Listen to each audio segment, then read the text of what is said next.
тях да се готвят момчета категория до 35 кг, Велин Симеонов и Нак Русе и Теодор Георгиев, Надежда Гаврова. На татами много хранител Георги Георгиев, Светоки Бургас и Ивайло Костадинов взема трето място. Категория до 40 кг татами едно. Никола Димитров и Карин Хлябна. Следващата среща Ягдани Георгиев, Дойчер 2020 Ямко.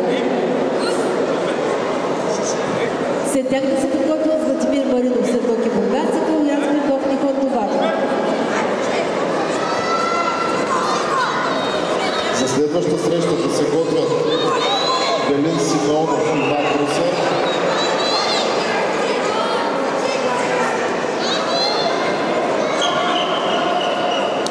Велин Симеонов и Нак Русе Белфаст, Теодор Георгиев